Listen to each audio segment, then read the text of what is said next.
Edmund, the island. The galling sound of a seagull woke Edmund from the sleep he never thought he would fall into. Certainly not with the sounds of the chanting men that had been spread across the deck, singing higher than their lungs could bear until dawn. The dreadful squawking continued, forcing him to open his squinted eyes that were quickly blinded by the sun, half hidden behind the green-gold flag of Salt Spear at the nest's peak. The belligerent sounds of the bird did not cease until Edmund lashed out a hand, scaring it away after it left a puddle of white shit on the piles of rope.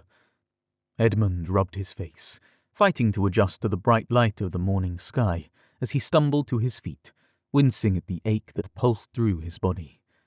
Sleeping on hard rope had proven to be a terrible choice, one that his crooked neck and back would pay for. There was an absence of southern songs on the ship that he was thankful for, knowing his ears would not be able to suffer much more of it. It was strange to not heed the chance at such a time. The tide rider would be returning to Braille within the hour, and nothing got the crew started like an approach to their homeland. Even stranger, there came no sound from his crew at all.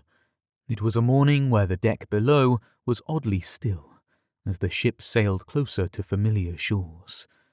Edmund raised his hand to hide in its shade. He stared out to the calm sea that surrounded him, and the distant, dull rock that he was doomed to call home. Braille was no more than a few fields of grass and sand that stretched out around a giant hill with a towering fort standing on top of it, casting a large shadow over the land below. The docks were mostly sparse. They held only a few fishing stalls and one or two forges. They were nothing compared to the forge road on the island of Yark. The small fields had a few shanty cottages spread across them for the island folk, hardly even a village, that lived their miserable lives under the eye of the flint fort. In the moments of his ship approaching land, his crew would be scampering across the decks to fetch the necessary ropes and run into the correct positions for docking. Yet, the crew still remained as silent as the still sea they moved across, not speaking even in whispers or ringing the bells to prepare for the approach to Braille's shores. Edmund yawned, stretching out his arms before beginning his slow descent down the ladder that ran down the mast of his ship. After taking a few downward steps, he stopped, looking confused upon seeing the entirety of his crew staring back up at him, some with smiles and some with anxious looks in their eyes. Among the cluster of mixed expressions was Laurel, standing with a menacing smirk smeared across his face with his arms crossed, looking almost amused to see his captain coming down the mast that no longer held a bound buoy at the base of it. Edmund looked directly down, narrowing his eyes at the sight of the barren foot of the mast and the growing fresh puddle of blood that was forming not far from it. The sound of the daunting dripping was easy to be heard among the sinister silence of the deck, as well as the other wretched noise.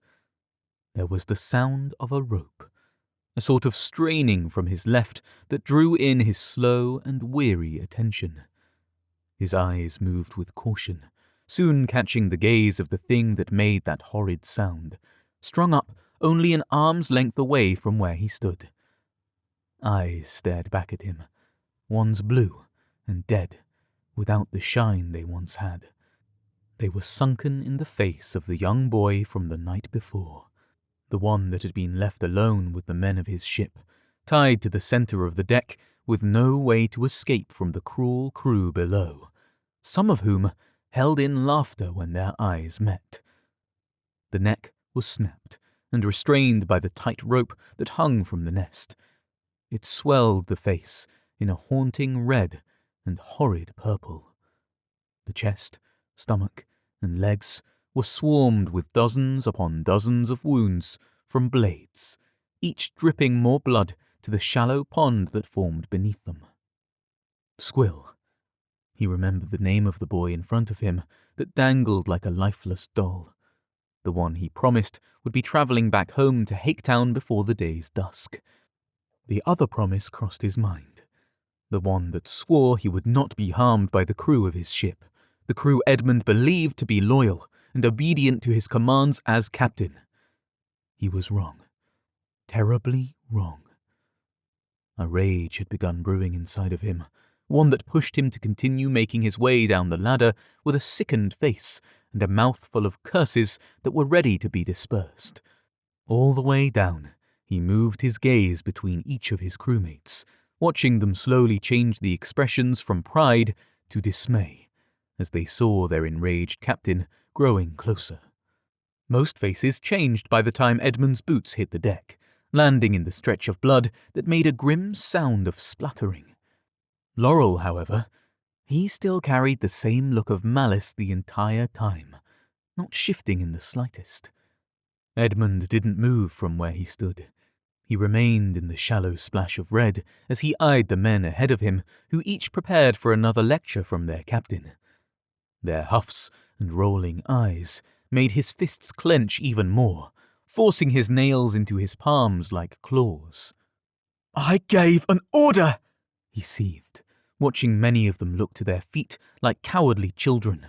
"I've captained this ship for over 10 years now, and a lot of you still can't understand what a fucking order is." His words gained no response from their closed mouths. Instead, they remained as still as graves among the silence they shared. It was almost laughable to believe the red-faced men ahead of him were the same men that committed several beastly butcheries the night before. Yet, their true nature was right above him, hanging on full display as proof of their undying callousness. Edmund's lips tightened. "And you should also know better to answer your captain when he asks you a question. For the sake of the gods, the boy was a child." "He was a pirate, a thief," Laurel said cunningly, still wielding his wide smirk. "He was no different from the men on that ship that blasted at our own and killed the men of your crew. I did you a favour, Captain. I killed that whining little prick so you wouldn't make the mistake of teaching these lads that mercy is ever the right choice in battle. It was a weakness of yours that I didn't want them to follow after." The salted air froze. Edmund wore a face of pure disdain when he looked at the brawn beast ahead of him. He grew closer to the giant man, leaving a trail of bloody footprints behind him on the deck until the two of them had mere inches between them. The daunting height that Laurel wielded was unworthy of any wince or shred of weariness. Edmund knew his glare would be met, no matter how high it stood. The glances of the other men of his crew watched the silent duel unfold as each of their lungs stopped at the exact moment that Edmund spoke his words. "You will never think to make decisions for this crew again. You will never follow through with a choice you've made that I have not heeded," Edmund uttered through gritted teeth. "If you ever dare to go against my orders again, I will throw you from this ship in chains and let the waves have you." Laurel didn't falter, not even a tiny bit after hearing his captain's dark threats. He watched with his amused eyes as Edmund strode over to one of the lads that held his bow, yanking it from his hands and pulling out one of the arrows that sat in his quiver. He aimed his bow up, drawing back his one arrow to his cheek before letting it fly into the rope that held the bloody and beaten boy, splitting it to let the limp and lifeless body fall down to the deck with a grim splatter. "We'll be docking soon. I want all of this cleaned up before we do. Not by the deck scrubber, but by any man who aided in this mess." His orders were listened to with thankful obedience. Each member of his crew had gone their separate ways in a hurry, all but the one man that continued to stare him down with a menacing smile. Edmund turned to look down at the mutilated boy, not feeling any sadness for him as he stared into his dead eyes, but more anger for those that had put those wounds into his body without a second thought. A vile retaliation, all to allow Laurel to give his stupid statement and boast of his own ignorance. A man hobbled slowly to his side, burping and shaking off the ale they had drank the night before. "You know I couldn't stop this lot," Pete sighed. "The boy's fate was decided the moment you thought to spare him. Better to die at sea instead of the hands of your father. The gods know he wouldn't have stood by and watched you send this lad back across the sea." The thought of his father and the shrinking distance between them made him churn, shaking his head at the butchery in front of them. No, my father could never do something as sick as this. He's a prick, without a doubt, but this is beyond his way of doing things. The two raised their eyes at the sound of the opening door of Edmund's cabin. They looked grievously forward at the girl that stepped out in her ripped and ragged clothes with a broken expression. Elaine met Edmund's gaze and gave a chilling stare of betrayal back before stumbling away to the lower decks. Poor little bird, Pete added to the silence. She's got to be stronger than at least half the men on this voyage for going through the things your boys do to her. They're not my boys, Edmund quickly spat. As always, Edmund had to mercilessly cast those solemn thoughts aside. He turned to look once again at his approaching home, thinking over the many things about it. He wondered if his father was still as much of a daft cunt as he was before leaving. He thought of how his brother may have changed during the months he was out at sea. Braille was up close now. He faced the grey shores that bordered it, wielding countless sharp rocks that were piercing from the sands. They were spread all around the island, but to the west sat a mighty sight that held dozens of the vicious rocks standing high in their clusters, both in the murky sands and the raging waters of the shallows. The Spear Shores. There was, of course, the final thought that crossed his mind, one that gave him comfort and a single valid reason to return to Braille. That special someone was certain to be waiting for him on the docks. He could already feel their eyes looking out at the water he was sailing across. "Cast the ropes!" Laurel ordered, in a tone fit for a tyrant, sending the crew scurrying across the deck like mice before throwing the heavy ropes to the nearing dock beside the ship. Edmund had watched on from the upper deck, standing beside the wheel that Pete was carefully turning. Elaine was busy at work. She scrubbed harshly into the wood with thin rags that were stained with red that his crew gave up cleaning. The water in her bucket was dyed in the same colour, sitting only a short distance from the body of the butchered boy that was tightly wrapped in a bloody sheet. Seeing the fort up close was no different now than it was when he was a few miles from the shores. It was the same dull and decaying pile of rocks that he loathed to live in. Yet, one thing among the grey stone had stared right back at him, allowing just a hint of a smile. Atop the balcony of his old chambers, Edmund spotted the familiar figure of his younger brother that looked down at the docks they slowly approached. Byron's hand was raised at the sight of Edmund, offering a swift wave from the far distance. Edmund gave one in return, hoping to keep his brother's gaze away from the corpse on the lower deck before they hurried back into the castle. His brother would be 15 now. Edmund remembered the promise he gave of sending a letter across the sea to him on his dawn day. He never did. He recalled being in a tavern on the shores of Gale on that day, tempted more by the southern wines more than a letter for the sea to carry. The sound of wood grinding together was something that never left his memory. Braille's shores were always so difficult to dock. He looked to the faces that met his eyes with silent, meaningless greetings. He searched through them in a hurry to find the one that he desired. As Edmund had guessed, someone stood on the docks, eagerly waiting for his return, smiling just at the sight of him. Edmund marched to the edge of the ship to catch sight of them up close. Ollie was waving softly, greeting Edmund with those familiar, friendly blue eyes that he had missed so much out at sea, along with the blonde hair on his head that fought with the island winds. Not many others were present, just those who worked on the docks and the men that reeled in Edmund's grand ship before tying it off to the wooden posts. Taking that first step on the creaking wood had been his first time on the island since months upon months ago. Nothing was better than before. In fact, the whole place had grown rather more filthy than what he had remembered from his last departure. But Ollie remained himself. Nothing was off about his kind face that slowly moved away along with the feet that carried him.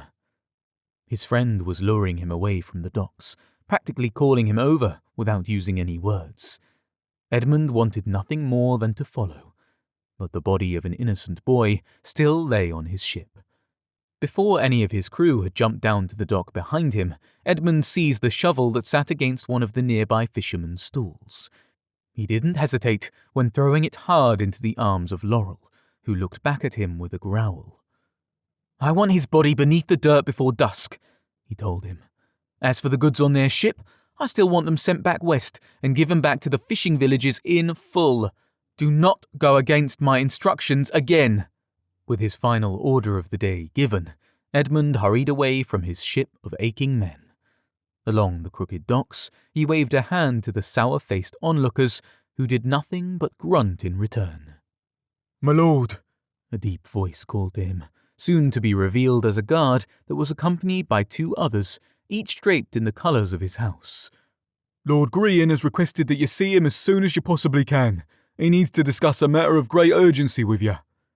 Edmund sighed at just the mention of his father. Everything about him made Edmund itch and roll his eyes in utter irritation. "A matter of great urgency," he breathed, not at all concerned about what his father had to discuss with him. "You said he requested I see him right away." "Yes, my lord," the guard responded.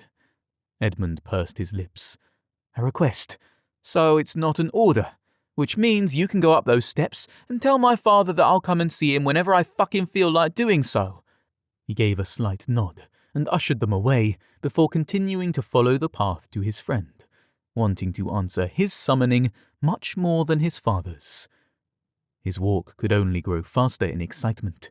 He watched Ollie return to his post behind a stall at the very edge of the petite market. Edmund quickly stood at the other side, pathetically posing as a customer for a chance to speak with him directly. "You're back much later than you said you'd be," Ollie said with a smirk, as Edmund admired the lined-up arrowheads on the green cloth in front of them. Ollie sold whatever the ugly blacksmith had given him. His stall was lined with poorly crafted steel daggers and blunt axes. "Pirates, sea thieves, and the crew wanting to make stops for quick trips to the beach brothels. There's so many things that keep me from coming back here." As footsteps approached them, Ollie resumed his stiff position with haste. "We have more arrows like these ones in the back. Perhaps they can tempt you?" Very tempting, Edmund thought, as he watched Ollie slide behind the scratchy curtain. He followed slowly, scouting those around him to be sure nobody had seen him creeping away behind the petite stall of steel. As he passed through into the shade from the clouded sky, he was met with Ollie's lips. They pressed against his own with such a force that he gave back in return twice as harsh, trailing their hands all over each other's bodies that they had both missed so much in the passing months.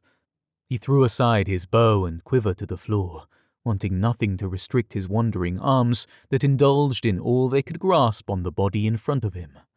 Edmund lifted him with ease, hoisting him onto the stone table behind them and pecking at his neck. Ollie laughed at how excited Edmund was, like a puppy who met another dog to play with. "Hardly the place," Ollie uttered with a smirk. Edmund bowed his head, now hearing the sounds of clattering metal from the blacksmith, who was hard at work in the other stall, sending sparks of embers into the warm air. "No, I suppose it isn't." It was a failing war to resist the urge of smothering him. His hands twitched at just the thought of what he would do if nobody was near them. He pushed himself away from the table that they lay on, moving his attention to the tiny canvas that sat next to them. He picked it up, admiring the blend of the different colours that made up the grey dunes of Braille's sparse shores. "Is this new?" Edmund asked, without taking his eyes off of it. "They're all new," Ollie added, walking over to the shelf of different paintings that he had displayed for his return. Edmund gazed over each of them, filled with pride at the incredible work that his lover had created with just mere strokes of paint. "I made the most of all the time you were away at sea." There were a dozen, most being of the hills and beaches. Not that there was much else for Ollie to be inspired by when living on a terribly stale island such as Braille. One in particular called Edmund's attention, like a siren in the sea. It was one of the smallest, packed with all the tones of brown and green to make up the deck and sails of a ship. His ship, the Tide Rider, that he had just climbed down from only moments ago. You painted my ship? He asked with a smile, looking at the detail of the deep green sails with his crest in the centre of them. I gave it a try from memory.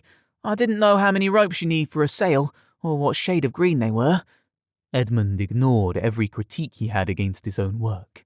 He could only see perfection that was painted out on that canvas. I think it's beautiful. Ollie smirked at the compliment. Well, you may think it is, but I've got a lot more things to practice before I'll be satisfied with them. Portraits were always my preference. It appears that eyes, noses and hair are less of a challenge than painting something as simple as the sea. As he tried stepping aside, Edmund held him once again by the neck and looked into his eyes. You don't need to improve anything. He began another ritual of kisses and handwork before being playfully pushed away once more. You need to leave. Your father will be wanting to see you right away. Edmund scoffed. I'm aware. Apparently, it's an urgent matter that requires my attendance immediately, he joked, hopping up onto the stone table and letting his legs dangle over its edge. Scrolls, no doubt. Before I left for the Jade Valley, he had me reading through every one of those tiresome parchments, wanting me to learn of our house's histories, as if there aren't already 100 songs being sung about them. Edmund, Ollie called to him, putting a stop to the childish tone he had. You really need to go and see him. There was a seriousness in his soft voice. It was a rare thing to hear. Edmund's smile vanished, replaced with a sulking expression. Fine, I'll go see the old fuck. He was determined to seize one final kiss before he left. It had been such a long time out in the northern seas and away from Ollie's addictive presence. But I want you. I want you tonight. He retrieved his bow and quiver before reluctantly stepping back out to the other side of the curtain, ready to start his tedious journey up the hill of 1,000 battered stone steps to his father's towering castle. The sky was shifting from a dull white to a daunting grey. The islands would soon be engulfed in another harsh storm that had formed in the north.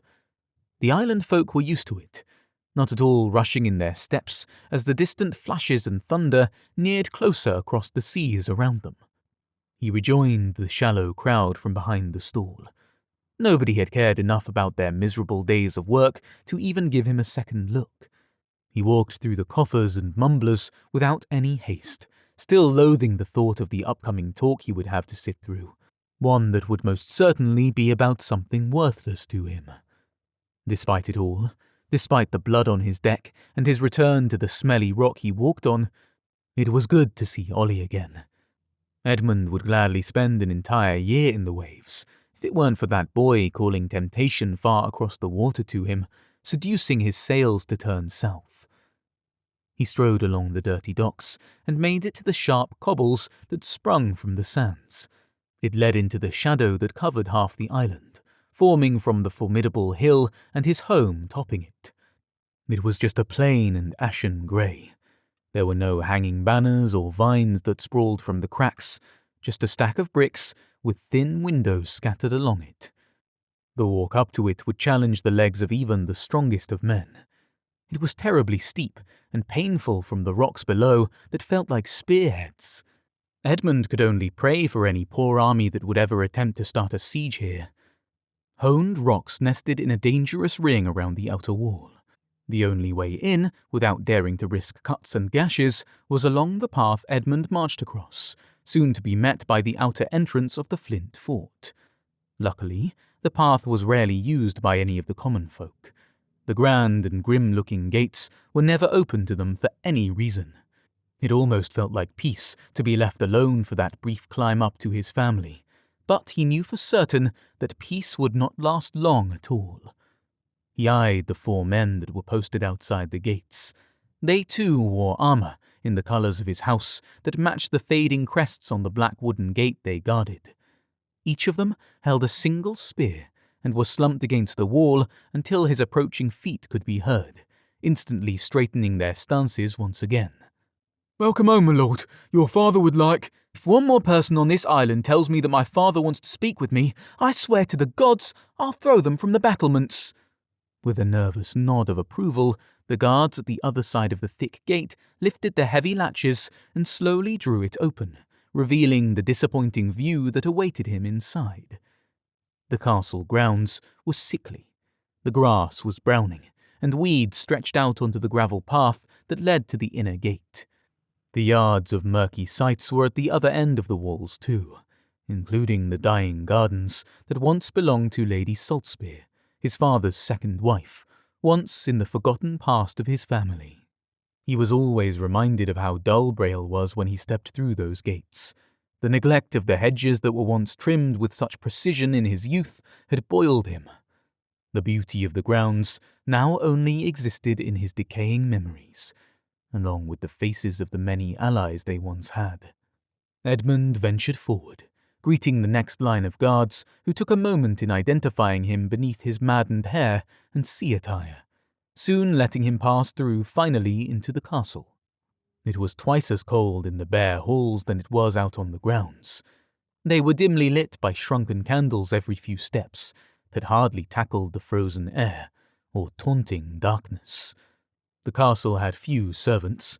It was all the family of three needed, in a place with rarely any guests or gatherings to care and prepare for. Nothing caught the eye as he continued forward. It was truly barren, lifeless, and definitely not ready for visitors any time in the future ahead. Every hall and room was like this. The only impressive thing about his home was the view from his balcony, the view he was keen to stare from once the prolonged talk with his father came to an end. Hurrying shoes pulled his attention to his right. The sound of heels hitting the tiles of the halls led him to spotting a young girl standing in front of him with a forced smile and a tray of burnt meat in her arms. "My lord, welcome home," the girl said, in a small squeak with a bowing head. "Hello, Nelly," he said softly to his youngest servant. "Does he want me in his chambers?" he asked, knowing she would know who he spoke of. She shook her head and pointed to the closed door at the end of the thin hall.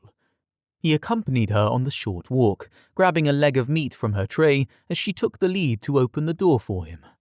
He bowed his head to thank her as he stepped inside. The room had a dull simplicity to it, just a wooden table with wooden chairs around it. It was rarely used and forever cold, like the entirety of the castle, holding a fireplace with logs older than himself sitting inside. Nellie scurried along to place down her tray on the table. She helped the other servant bring the 2 jugs of ale and placed them at either side in preparation for the talk ahead. Edmund sat at one end, staring at the door that was soon to reveal his father. He sat in silence for a brief moment, letting his hand peel meat from the bone and be thrown into his mouth, having no need for the help of a knife and fork. The ale was easy work. It vanished down his gullet with ease and was poured again into his chalice many times over. A sudden sound of slamming wood came from the door he walked through. It revealed his younger brother with a face of joy to see him once again. Edmund wiped his hands before he stood to be greeted by a long and tight hug from Byron, allowing him to realize just how much he had grown in the time he spent out at sea. "What happened to this?"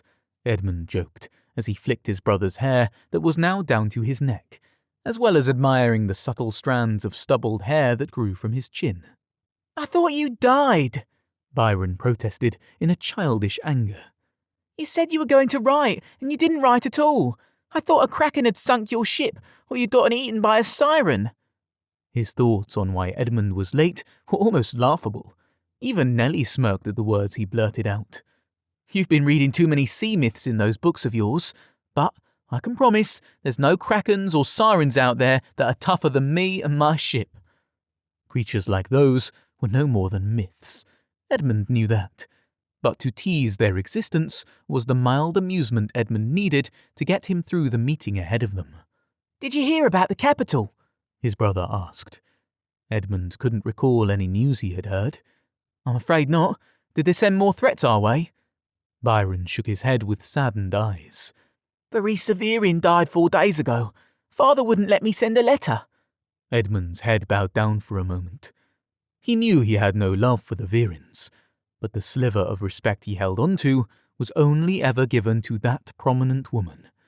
Every time he or his brother grew another year, a letter would soon follow from across the sea, written by her own hand, wishing them yet another long year of happiness and health. Her kindness and attention for his family didn't seem deserved, but tales of her youth and her sacred friendship with his grandfather were known throughout the islands.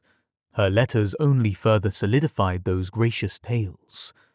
"May she find peace in her next life," he said softly, before urging Byron to take a seat. He didn't take his eyes off of his brother as he sat in the centre chair of the table. It was nice to have his face fresh in his memory again, as well as his humorous ways with words. "And how has Braille been since I left, little brother?" Edmund asked, offering him a piece of meat that looked like a lump of coal. Byron sighed as he fiddled with his fingers. "Father's been making plans for you. He says—" "No, I don't want to hear about any of Father's business," Edmund interrupted, swatting away the subject as he drank more of his sour ale. "I'd like to know how you've been. Most importantly, whether or not you've been outside yet." Byron's face slumped with unease, staying silent as he looked to his hands. "It's not healthy for you," Edmund told him, in a brotherly tone. "You're more than smart enough to know that a walk on the beaches, or even across the castle grounds, would do you some good. 15 years, and not once have you gone beyond the walls of here, Byron. I can take you on the ship if you wish. We could sail to Gravas. It's the closest island of the lot, and we wouldn't have to have a big crew, just a few—" With those desperate words, the room grew cold. It was a gust of bitter air that came from the open door on the opposite side of the room. The figure of his father loomed in the darkness of the door's arch. His face was masked in the shadows, hiding his expression, but certainly not his wild beard and thinning head of hair. He remained still for a short moment, letting his potent smell crawl across to his sons, who retreated, sitting back in their seats and awaiting their father's words. "I saw you dock from my chambers. I could see there was some damage done to your ship," he uttered in a husky yet formidable voice. "Mad maiden," Edmund muttered. "We finally got the pricks. Turns out it was easy work. The repairs will start right away. I predict it'll only be a week or two before I can get back out to sea." "Any of your men dead?" Edmund nodded his head.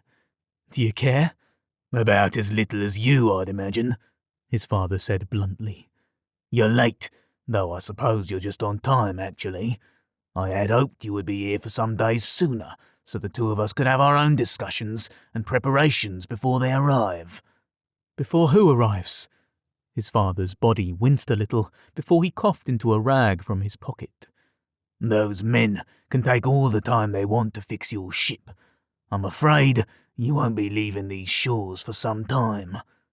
Edmund's face creased in irritation. "And why would that be, father?" he hissed. He got no answer to his question. His father simply sighed and neared closer to the edge of the table with a limp. "If you'd been here sooner, this talk would have come and gone. But with the four of them already on their way, it might as well wait for tomorrow's dawn." "Who's on their way?" Edmund asked once again, curling his knuckles as he made his guesses. "I've called for a meeting, one between the islands for an important matter. All but your cousin Sias will be attending.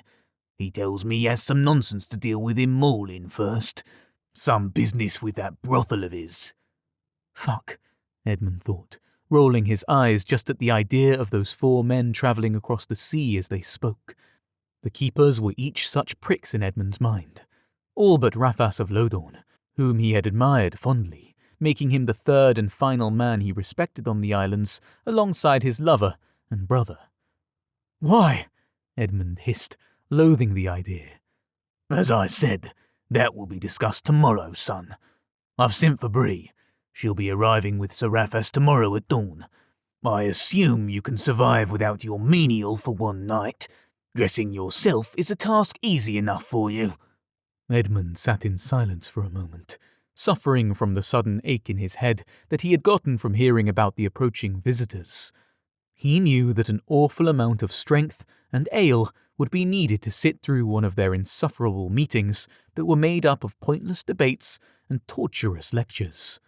"But you need to tell him now," Byron muttered, pulling Edmund from his dark thoughts regarding the arriving nobleman. "Hold your tongue, son," Grian spat, silencing his youngest for a brief moment, forcing him to bow his head. "Tell me what?" Edmund dared. His father waved his hand in refusal, not offering a single word. Instead of picking at his father's ignorance, Edmund turned to his brother and stared him down, breaking through the fragile loyalty that he had with their father. "Tell me what?" he repeated. "Father's dying," he croaked. All that their father could do in response was scratch at his hair in annoyance at how easily his youngest son had broken. Edmund pursed his lips and drained his chalice once more. "Dying?" he asked without a concern. His father scoffed, taking his final steps to reach the light of the sun that beamed through the fogged glass, revealing his face from the looming shadow behind him. There was his skin that was so incredibly pale, and eyes that sank deep into the sockets had drawn Edmund's attention, although he didn't react with any sympathy for the wretched appearance of his sickly father. "It would seem so," Grian announced, before coughing into a rag he quickly pulled from his cloak once again. He pulled it from his mouth and let the red stains of blood be eyed by his two sons, proving his poor state before it was tucked away. "I summoned the healers from Gravas for their inspections.